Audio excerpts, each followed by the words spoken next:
Welcome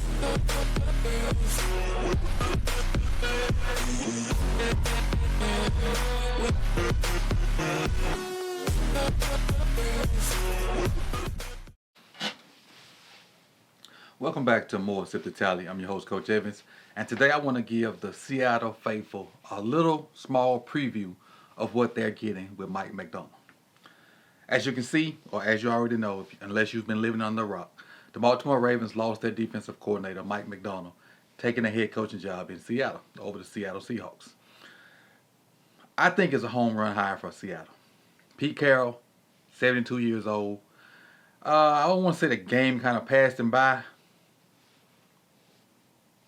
He just wasn't as effective as he used to be. Now, Pete Carroll at 72, the things he was doing, running around, throwing routes on air and stuff like that at 72, I wish, hope, and pray that I could still move like that at 72. I hope. But, the game kind of passed. The game's a young man's sport for the most part. And it's starting to be a young man's sport in coaching too, because look at all the young, impressive new hires that have been successful recently. Look at Sean McVay, who's a rival to the Seattle Seahawks because he's in that division. When he won the Super Bowl, if I'm not mistaken, he was the youngest, he was one of the youngest, if not the youngest coach in the NFL. Now you go from 72-year-old Pete Carroll to 36-year-old Mike McDonald, who's now the youngest head coach in the NFL. Stark difference.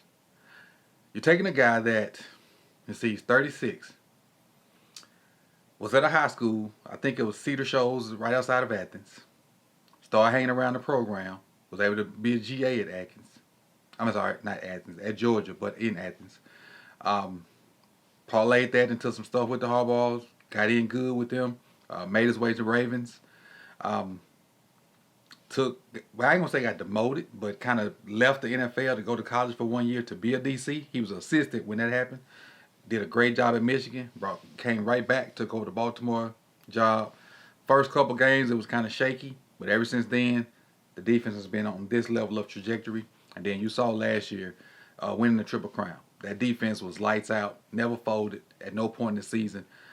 Even though a lot of people complain about the first half against the Kansas City game, you still held Kansas City to 17 points. No matter how you did it, you still did it.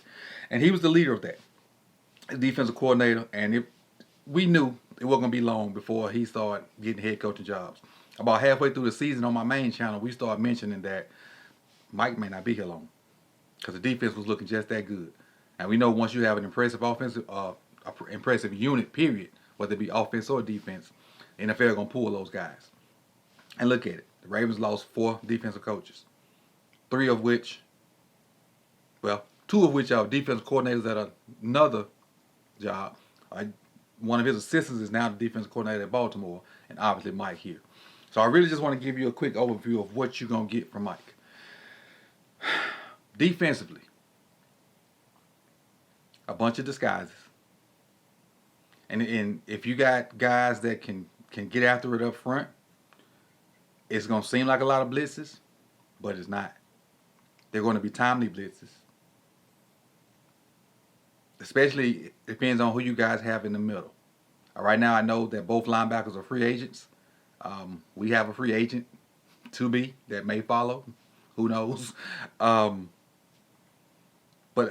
if you're a fan of defensive football and you're intrigued by all the ways that the defense has tried to catch up with modern offenses,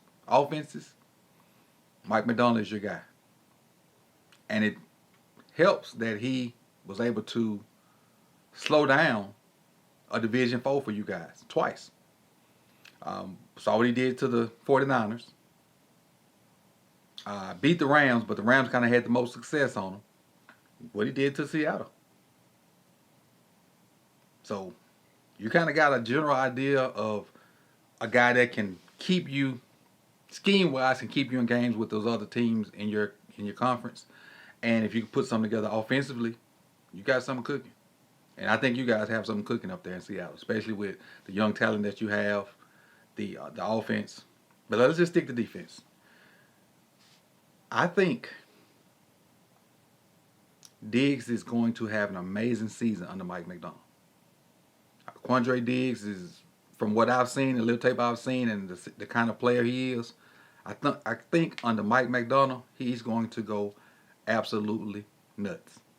So defensively, Seahawks, you have a lot to be happy for because you have the word guru is thrown around a lot, but you have a young, innovative thinker on the defensive side, and even as a Ravens content creator who watches a lot of defensive films, there are times I would look at the defense and be like, "What is this?"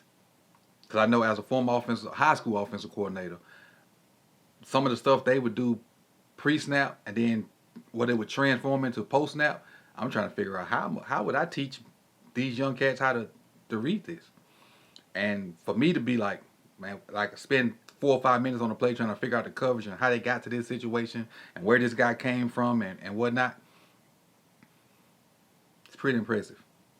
So I think you guys got a good one. And I don't want to take up too much of your time because I will be on a Seattle Seahawks, the Hawks Nest podcast Tuesday to kind of talk a little bit more about this in depth with Brandon.